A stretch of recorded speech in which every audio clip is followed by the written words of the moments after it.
नमस्कार, मैं हूं एडवोकेट जितेंद्र दलाल और आप देख रहे हैं मेरा YouTube channel the legal aid. आज की वीडियो में बात करेंगे कि फुल पेमेंट एग्रीमेंट पर प्रॉपर्टी खरीदने के क्या फ़ायदे हैं और क्या नुकसान है, और वो कौन सी गलती है। अगर आप वो गलती करते हैं तो आपकी फुल पेमेंट एग्रीमेंट पर खरीदी हुई प्रॉपर्टी भी आपके हाथ से चली जाती है। तो इसी वीडियो को लास्ट तक देखें ताकि आपको वीडियो की पूरी जानकारी मिल सके। वीडियो को शुरू करें इससे पहले अगर आपने मेरे चैनल को सब्सक्राइब नहीं किया है तो प्लीज़ मेरे चैनल को सब्सक्राइब करें ताकि आने वाली हर एक मेरी वीडियो आपको नोटिफिकेशन के ज़रिए आपको मिल सके। देखिए, हमारे देश में बहुत सारे फुल पेमेंट एग्रीमेंट पर प्रॉपर्टियाँ खरीदी जाती हैं, जिसका मुख्य कारण कुछ तो ये होता है कि लोग फुल पेमेंट एग्रीमेंट पर प्रॉपर्टी इसलिए खरीदते हैं ताकि वो स्टाम्प ड्यूटी को, यानी जो स्टाम्प ड्यूटी लगती है उसको बचा सकें या उसको कम करा सकें। कुछ लोग इसलिए खरीदते हैं कि फुल पेमेंट एग्रीमेंट प्रॉपर्टी ले लेते हैं और बाद में उसको फुल पेमेंट एग्रीमेंट पर ही बेच देते हैं।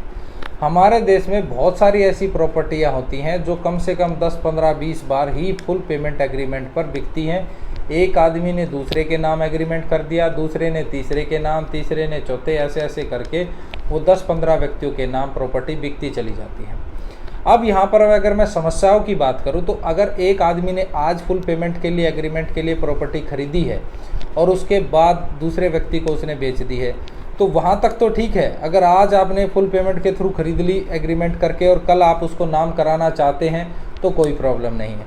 लेकिन ऐसे ऐसे करके अगर प्रॉपर्टी 10 हाथों में चली जाती है तो जब आप उसको अपने नाम कराना चाहेंगे तो वो पहला व्यक्ति जिसके नाम वो प्रॉपर्टी एक्चुअल में या रेवेन्यू रिकॉर्ड में है वो आपको मिलेगा नहीं। आप उसको कहाँ से लाएंगे? तो इस प्रकार आप अपनी प्रॉपर्टी को फुल पेमेंट देने के बाद भी अपने नाम नहीं करा पाएंगे। और दिल्ली की अगर मैं बात करूँ तो दिल्ली में तो बहुत सारी ऐसी प्रॉपर्टी हैं जो सिर्फ एग्रीमेंट के आधार पर ही प्रॉपर्टी के मालिक काबिज हैं और वो उसको यूज़ कर रही हैं। अब दूसरी ये समस्या है कि कल को आपको उस पर कंस्ट्रक्शन करना है या अन्य कोई कार्रवाई करनी है, अपने पे कुछ अन्य कोई काम करना अपनी प्रॉपर्टी, उसके लिए आपको नगर निगम की अगर कोई परमिशन चाहेगी तो उसके लिए फिर एग्रीमेंट के कुछ ऐसी स्टेट हैं जहां अब वहां पर एग्रीमेंट के बिहाफ पे आपको परमिशन मिल जाती है, कंस्ट्रक्शन की परमिशन मिल जाती है। लेकिन अगर कोई इशू क्रिएट होता है तो वहां पर आप अपना मालिकाना हक सबूत देने में सक्षम नहीं होते हैं क्योंकि आपके पास केवल फुल पेमेंट एग्रीमेंट होता है। अगर मैं आपको इसका सुझाव देने की यहाँ बात करूँ, अगर मेरे हिसाब से क्या होना चाहिए, तो मैं आपको बताना चाह रहा हूँ अगर आपने कोई प्रॉपर्टी फुल पेमेंट एग्रीमेंट के माध्यम से खरीदी है और उस प्रॉपर्टी का आप जल्द से जल्द रजिस्ट्रेशन करा लें, यानी उसकी सेल डीड करा के उसको अपने नाम करा लें। लेकिन अगर किसी कारणवश ऐसी सिचुएशन होती है कि उस प्रॉपर्टी का उस समय पे रजिस्ट्रेशन नहीं हो रहा होता है, रेवेन्यू डिपार्टमेंट के द्वारा कोई इशू होता है तो नहीं हो रहा, तो जितनी जल्दी हो सके आप उस प्रॉपर्टी का रजिस्ट्रेशन अपने नाम करा लें। क्योंकि बाद में अगर वो फिर ऐसे प्रॉपर्टी धीरे धीरे अगर हो सकता है खुदा ना खास्ता कल वो जिससे आपने प्रॉपर्टी खरीदी है उसकी अगर मृत्यु हो जाती है तो फिर उसके लीगल हेयर से आपको प्रॉपर्टी लेने के लिए फिर दिक्कत आएगी। और जो प्रॉपर्टी आपने फुल पेमेंट एग्रीमेंट के माध्यम से खरीदी है उस प्रॉपर्टी की आप वसीयत नहीं कर सकते।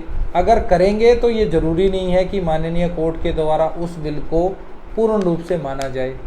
ऐसी बहुत सारी समस्याएं आती हैं अगर आप फुल पेमेंट एग्रीमेंट प्रॉपर्टी खरीद कर रखते हैं।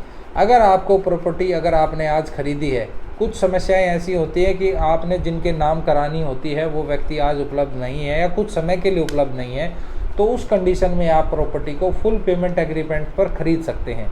लेकिन मेरा सुझाव ये है, अगर आपको प्रॉपर्टी रखनी है अपना पर्सनल यूज़ के लिए लंबे समय के लिए, तो आप प्रॉपर्टी को अपने नाम रजिस्टर्ड कराएं ताकि कल को अगर आपको कंस्ट्रक्शन करना है, कोई अन्य काम करना है, तो आप अपनी रजिस्ट्रेशन डीड दिखाकर, सेल डीड दिखाकर, परचेज डीड दिखाकर आप उस चीज़ को आगे बढ़ा सकते हैं। आपको फ्यूचर में कोई समस्या नहीं आएगी। जैसा मैंने आपको बताया, अगर लेने वाले या देने वाले में से किसी की डेथ हो जाती है तो फिर उस प्रॉपर्टी को ट्रांसफ़र कराने में दिक्कत आती है। अगर आपने प्रॉपर्टी की पूरी वैल्यू दे ही दी है तो आप स्टाम्प ड्यूटी को बचाने के लिए प्रॉपर्टी को आप एग्रीमेंट पर ना रखें। हाँ, अगर आपको प्रॉपर्टी बेचनी है तो फिर आप कुछ समय के लिए एग्रीमेंट पर रख सकते हैं, लेकिन आपको उसको वो लंबे समय के लिए यूज़ करना है तो आप स्टाम्प ड्यूटी को ना बचाएं। उसको बचाने के चक्कर में आपकी प्रॉपर्टी आपके हाथ से जा सकती है। हो सकता है कि वो किसी और के साथ एग्रीमेंट कर ले, फिर आपकी कोर्ट लिटिगेशन चलती रहेगी, कोर्टों में तारीखों पे धक्के आप खाते रहेंगे। तो बेटर यही, अगर आपने पेमेंट की है तो उसका रजिस्ट्रेशन अपने नाम पर कराएं। इसमें हर एक व्यक्ति की अपनी राय हो सकती है, लेकिन मेरी जो राय थी वो मैंने आपके साथ साझा की है। उम्मीद करता हूँ कि आपको मेरी वीडियो पसंद आई होगी। अगर आपको मेरी वीडियो पसंद आई हो तो प्लीज़ मेरी वीडियो को लाइक करें और मेरे चैनल को दूसरे लोगों को शेयर भी करें, ताकि ऐसी वीडियो उनको भी मिल सके। जय हिंद, जय भारत।